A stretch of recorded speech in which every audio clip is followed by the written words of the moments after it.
আসসালামু আলাইকুম রহমতুল্লাহি আবরকাতুহু। আজকে 4 দিন পরে ভিডিও করতে আসলাম। ঢাকা গেছিলাম, আজকে আসছি। চিন্তা করলাম একটা ভিডিও করে দেখি আপডেট কী দেখি। ছাগলগুলো কোনো গ্রোথ নাই, 10 দিন হয়ে গেছে, গ্রোথ নেই। পার ডে 130 গ্রাম করে বাড়ার কথা, কিন্তু পার ডে 130 গ্রাম করে বাড়ে নাই। এবং খায় কিন্তু কাজ হইতেছে না। লিভার টনিক দিয়েছি, কৃমিনাশক করছি। এটা তো বেশি দিন হয় নাই, এটা হয়েছে মাত্র 7 দিন। 7 দিনও হয় নাই, 5 দিন হয়েছে। আগে দিয়েছে 12 দিন হয়েছে। আজকে এই যে 20 কেজির একটা মিক্সচার বানাইলাম ডাক্তারের পরামর্শে। 10 কেজি গমের বসি দিছি, তারপরে সয়া মিল দিছি 4 কেজি, তারপরে ভুট্টার গুঁড়া দিছি 4 কেজি, তারপর লবণ দিলাম 200 গ্রাম। তারপর আমার ফ্যাক্টরিতে ছিল ডিসিপি ছিল, একবার পিওরটা একবারে রটা, এটা দিছি। ফ্যাক্টরি থেকে এনে দিছি, এটা টোটাল 500 গ্রাম দিছি। তারপরে ধানের কুড়া দিছি 2 কেজি। তারপর একটা এনে কী দিছি ভুলে গেছি, ও ইস্ট দিছি 25 গ্রাম। এটা ফ্যাক্টরি থেকে এনে দিছি। আমি ডক্টরের সাথে পরামর্শ করে দিয়েছি যে 20 কেজি খাবারের সাথে কতটুকু দিব।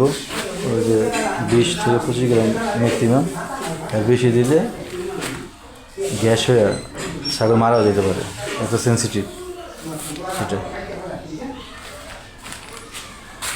এই যে ওদের কাছে দিব খাবারটা মিক্সিং করতেছি, দেখি খাই নাকি। এখন ইনশাল্লাহ এটা খাওয়াইলে, আর যদি প্রতিদিন 1 কেজি করে ঘাস খাওয়াই, আর প্রতিদিন এই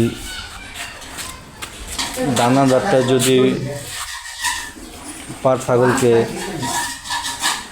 150 থেকে 200 গ্রাম করে খাওয়াইতে পারি, তাহলে ইনশাল্লাহ ওদের পার ডে 100 থেকে 130 গ্রাম ওদের গ্রোথ হবে। কাকে এই পাতা কি খাইছিল? আর এই পাতা খাইছে? আর ভেড়া কি পাতা খায়? খেলায় সেই যে আবার তো সাইরা দিছি আমি। না সাইরেই পালি। এই যে কাঁঠাল গাছ আছে আমাদের আলহামদুলিল্লাহ অনেকটি, প্রায় বাড়িতে 10-12টা কাঁঠাল গাছ আসছে, কিন্তু এটা যথেষ্ট না। 1 মাস খাওয়াইলি এই 10টা গাছে কাঁঠাল পাতা শেষ হয়ে যায়। ওরা এত খাদক, আলহামদুলিল্লাহ খাইলে ভালো লাগে। খাদক না, ওরা খাক, বেশি বেশি করে খাক। আমার কাকা এই যে আদর করতে করতে এত খাওয়ায় পাতলা ফাইনা করে ফেলাইছে। পাতলা ফাইনা করার পরে আমি ওষুধ নিয়ে আসছি, আমার কোম্পানির বিবি গ্যাস খাওয়াই দেবো। দেখি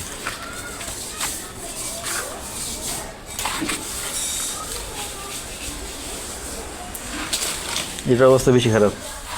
এটা খাসি যমুনাপুরি করস, এটাকে 6,000 টাকা দিয়ে কিনেছে। এটা 6,000 না, এটা 6,500, এটা 6,000। এটা হচ্ছে সাগি, এর জন্য এটার দাম কম। এটা খাসি, এর জন্য ছোটো হওয়ার পরও এটার দাম 500 টাকা বেশি। ওকে, ধন্যবাদ। আসসালামু আলাইকুম রহমতুল্লাহ।